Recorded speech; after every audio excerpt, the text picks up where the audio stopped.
दोस्तों, भगवान गौतम बुद्ध कहते हैं कि जो हो रहा है अच्छा हो रहा है और जो होगा वो भी अच्छा होगा। तुम अतीत का पश्चाताप ना करो, भविष्य की चिंता मत करो, वर्तमान में जो चल रहा है उसका आनंद लो। ईश्वर सदैव सभी का कल्याण करते हैं, कोई अच्छा हो या फिर बुरा, वे सभी का केवल हित ही करते हैं। यदि वे दंड भी दें तो वो उनकी दया है। जैसे रावण को मारकर उन्होंने उसे मोक्ष दिया था। हर चीज में भलाई छिपी हो ये आवश्यक नहीं।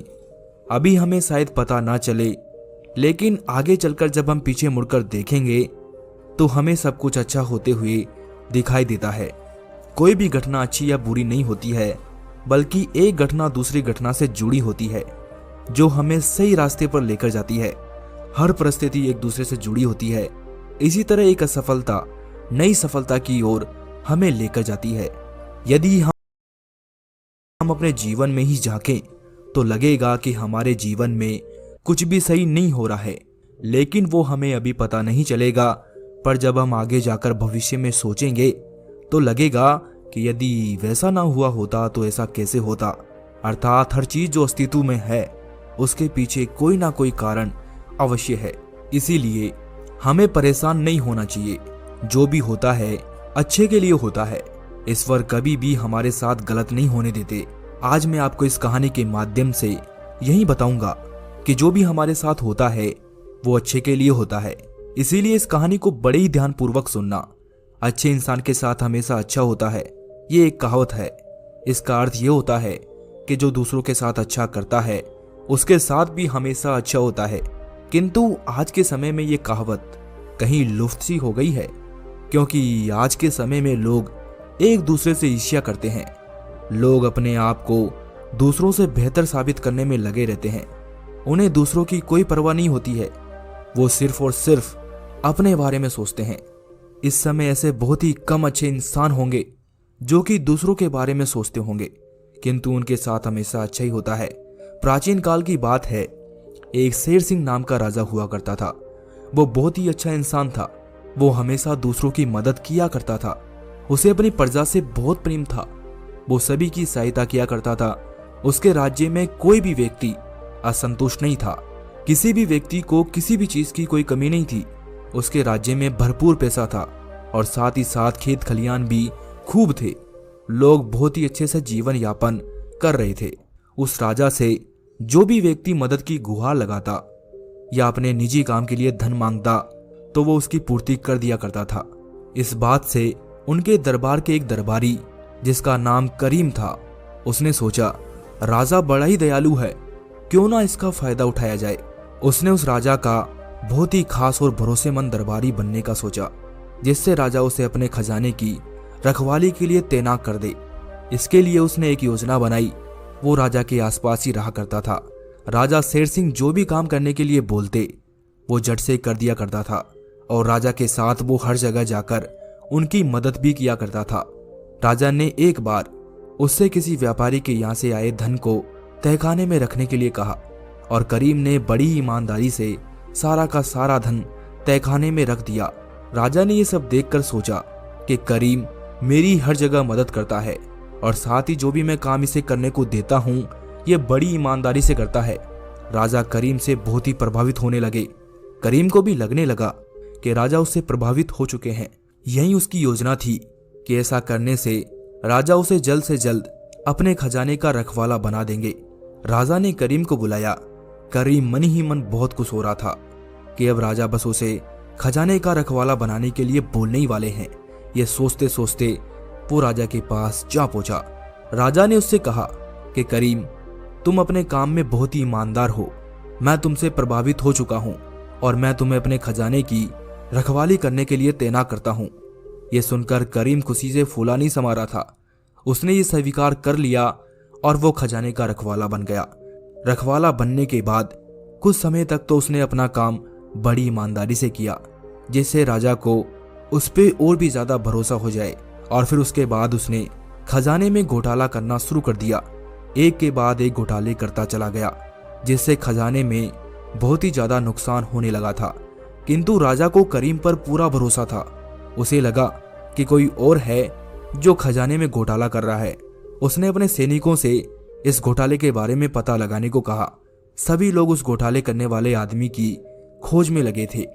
फिर खोजते खोजते कुछ दिनों बाद ये पता चल जाता है कि ये सब घोटाला कोई और नहीं बल्कि करीम कर रहा था। राजा ने करीम को दरबार में बुलाया और उसे कहा, तुम तो बड़े बेईमान निकले और तुमने मेरा भरोसा तोड़ा है, तुम्हें दंड अवश्य दिया जाएगा। ऐसा कहकर राजा ने उसे महल से निकाल दिया। महल से निकाले जाने के बाद करीम ने सोचा कि अब मुझे कोई भी काम नहीं मिलेगा और ये सब राजा की वजह से हुआ है, मैं राजा को मार दूंगा। ऐसा सोचते हुए उसने राजा को मारने की एक योजना बनाई।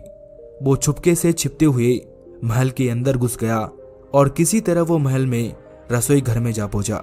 वहां पहुंचकर उसने राजा के खाने में जहर मिला दिया जिससे राजा की मृत्यु हो जाए। किंतु राजा बड़ा ही दयालु और अच्छा इंसान था। उसने ये खाना गरीबों में बांटे जाने का ऐलान कर दिया। करीम ये सुनकर डर गया। उसे लगने लगा कि मैं तो राजा को मारने वाला हूं, लेकिन ये क्या, ये खाना मासूम और गरीब लोगों को खिलाए जाने वाला है, लेकिन मैं उन सबकी मृत्यु नहीं होने दे सकता। तब वो राजा के पास गया और उनसे कहने लगा कि हे राजन, ये खाना गरीब में मत बांटिए, इसमें जहर मिला है, मुझे क्षमा कर दीजिए, मैं लालच में आने के कारण ये गलत कदम उठा बैठा। इस तरह राजा के अच्छे स्वभाव के कारण उनकी जान भी बच गई और करीम भी उनके इस आचरण से बहुत ही प्रभावित हुआ और उसने राजा के दिखाए गए रास्ते पर चलने का फैसला किया। साथ ही वो एक अच्छा इंसान भी बन गया। इस कहानी से हमें शिक्षा मिलती है कि जिस तरह से शेर सिंह दूसरों के साथ अच्छा व्यवहार करके एक अच्छा इंसान बन गया और उसकी जान भी बच गई, उसी तरह हमें भी दूसरों के साथ अच्छा व्यवहार करना चाहिए ताकि हमारे साथ भी हमेशा अच्छा हो। आज के समय में लोगों को अपने आप से फुर्सत ही नहीं मिलती है, वो दूसरों के बारे में क्या ही सोचेंगे। किंतु हमें ये सोच बदलनी होगी, तभी हम एक अच्छे इंसान बन सकेंगे और हमारे साथ अच्छा हो पाएगा। दोस्तों, हमारे जीवन में जो भी होता है अच्छे के लिए होता है, लेकिन हम किसी के साथ बुरा करेंगे तो हमारे साथ भी बुरा होकर रहेगा। लेकिन अगर आप अच्छा कर्म करेंगे तो आपके साथ हमेशा अच्छा होगा।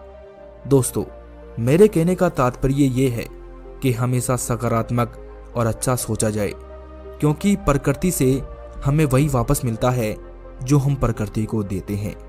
जब हम अच्छा करते हैं तो हमें हर चीज में, हर घटना में कोई ना कोई अच्छाई मिलने लगती है। जब हम अच्छा कर्म करते हैं तो मुश्किल और नकारात्मक जैसी परिस्थितियों में भी आपको सकारात्मक पक्ष मिलने लग जाता है और उस स्थिति में आप कभी निराश नहीं होते हैं। जब हम सकारात्मक सोच रखते हैं और सकारात्मक ही महसूस करते हैं तो ये सकारात्मकता हमें बाकी सब चीज़ों को संभालने की ऊर्जा देती है। हम कठिन से कठिन परिस्थिति से भी बाहर निकल आते हैं। दोस्तों, अक्सर हमारे साथ क्या होता है, जब हम परेशानी में होते हैं तो हम सिर्फ और सिर्फ उस परेशानी के बारे में सोचते हैं, समाधान के बारे में नहीं सोचते हैं, क्योंकि उस वक्त केवल वो परेशानी ही हमारे दिमाग में चलती रहती है। लेकिन फिर बाद में जब हमारा दिमाग शांत होता है तब हम सोचते हैं तो लगता है कि तब तो ऐसा भी कर सकते थे, लेकिन उस वक्त सूझा ही नहीं। और ऐसा इसलिए होता है क्योंकि आपका दिमाग तब स्थिर नहीं था। इसीलिए आप कभी भी परेशानी में घबराए नहीं और समस्या के हल की ओर ध्यान दें, और इसी विश्वास से आप बड़ी बड़ी मुसीबतों का सामना भी कर पाएंगे। एक आशावादी हर कठिनाई में अपना अवसर ढूंढ लेता है और एक निराशावादी हर अवसर में अपनी कठिनाई ढूंढ लेता है। आप में से बहुत से लोग ये सोचते होंगे कि आगे क्या होगा, कहीं कुछ गड़बड़ ना हो जाए, और अगर आप ऐसा सोचेंगे तो आप हमेशा ही डरे रहेंगे और कुछ भी नहीं कर पाएंगे। इसीलिए आप कभी भी ये मत सोचो कि कुछ बुरा हो जाएगा, क्योंकि हर चीज हमें कुछ नया सिखा के जाती है। हर परिस्थिति का कोई अर्थ है, बस जरूरत है तो उस अर्थ को खोजने की। दोस्तों, जिंदगी एक पाठशाला है जहां हम कुछ सबक सीखने आते हैं, और जब तक हम वो सबक नहीं सीख लेते, जिंदगी बार बार वैसी परिस्थितियां उत्पन्न करती रहती है। इसीलिए समाधान खोजिए कि आखिर जिंदगी हमें क्या संदेश देना चाहती है और सबक लीजिए।